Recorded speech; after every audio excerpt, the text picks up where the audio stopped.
पहले ही दिन वादे पर नहीं टिके खड़गे, किसी युवा को नहीं दी जगह। 47 सदस्यों की स्टीयरिंग कमेटी का किया ऐलान, सीडब्ल्यूसी की लेंगी जगह। स्टीयरिंग कमेटी में कोई युवा नहीं, अनुभव को ही मिली प्राथमिकता। प्रियंका गांधी सबसे कम उम्र की सदस्य, उनकी उम्र भी 50 के पार। स्टीयरिंग कमेटी के सदस्यों की औसत उम्र 64 साल। मल्लिकार्जुन खड़गे ने कांग्रेस का अध्यक्ष पद संभाल लिया है। अध्यक्ष पद संभालते ही खड़गे ने अपना रोड मैप सामने रख दिया है। बताया कि कैसे कांग्रेस को वो चलाएंगे, युवाओं को आगे बढ़ाएंगे। हर जगह युवाओं को 50% हिस्सेदारी दी जाएगी। युवा उसे माना जाएगा जो 50 साल की उम्र को पार नहीं कर पाया है। युवा जोशी और अनुभव का मिश्र होगा तो फैसले पर तेजी से अमल होगा।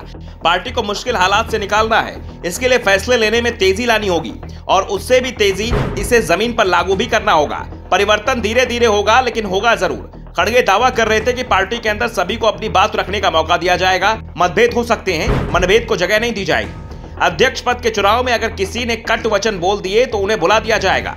खड़गे के ऐलान से पार्टी के कई युवा नेताओं की उम्मीद जाग गई थी। युवा नेताओं को लगने लगा था कि अब अपना टाइम भी आने वाला है, पद मिलने वाला है। सुबह खड़गे ने अध्यक्ष पद संभाला, शाम होते होते उन्होंने 47 सदस्यों की भारी भरकम स्टीयरिंग कमेटी का ऐलान कर दिया। स्टीयरिंग कमेटी ही पार्टी में अब सभी फैसले लेगी। इसके पास वो सभी अधिकार होंगे जो कांग्रेस के वर्किंग कमेटी के पास होते थे। सीधे सीधे मान लीजिए, स्टीयरिंग कमेटी ने कांग्रेस वर्किंग कमेटी की जगह ले ली है।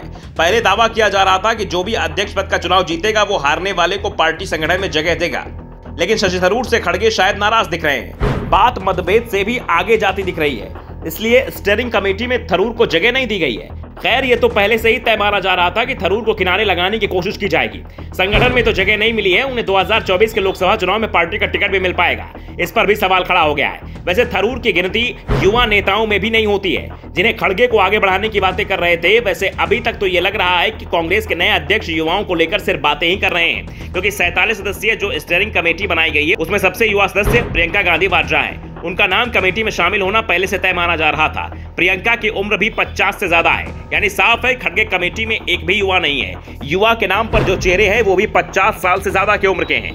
कांग्रेस के स्टीयरिंग कमेटी के सदस्यों की औसत उम्र 64 साल है। वैसे औसत उम्र के मामले में सोनिया गांधी के नेतृत्व में काम कर रही कांग्रेस वर्किंग कमेटी से बेहतर है। सीडब्ल्यूसी के सदस्यों की औसत उम्र 67 साल थी। मल्लिकार्जुन खड़गे खुद 81 साल के हैं। पवन बंसल को उन्होंने कोषाध्यक्ष बनाया जो 74 साल के हैं। वैसे इच्छा तो पवन बंसल के मन में भी अध्यक्ष बनने की हुई थी। उन्होंने अध्यक्ष चुनाव लड़ने के लिए नामांकन भी ले लिया था, लेकिन फिर मन बदल गया था और उन्होंने खड़गे का समर्थन कर दिया। स्टीयरिंग कमेटी में सबसे ज्यादा उम्र के पूर्व पीएम मनमोहन सिंह हैं। मनमोहन 90 साल के हो चुके हैं। खड़गे ने उनके काम को सम्मान दिया है। चुनावी रणनीति से किनारा कर चुके 81 साल के AK एंटनी भी खड़गे कमेटी में शामिल है। स्टीयरिंग कमेटी में तो खड़गे ने 50 साल से कम उम्र के किसी भी व्यक्ति को जगह नहीं दी है। अब देखना होगा कि राज्य संगठन में क्या इसी तरह बंटवारा होगा, और अगर बंटवारा इसी तरह हुआ तो फिर उदयपुर चिंतन शिविर में जो फैसले हुए उन्हें कैसे लागू किया जाएगा। खड़गे सिर्फ युवाओं को आगे बढ़ाने की बातें ही करेंगे या फिर युवाओं पर भरोसा भी दिखाएंगे, क्योंकि उन्होंने पद संभालते हुए जो शुरुआत की है उसमें युवाओं से ज्यादा तरजीह अनुभव को ही दी गई है। Bureau report, the Navdarpan news.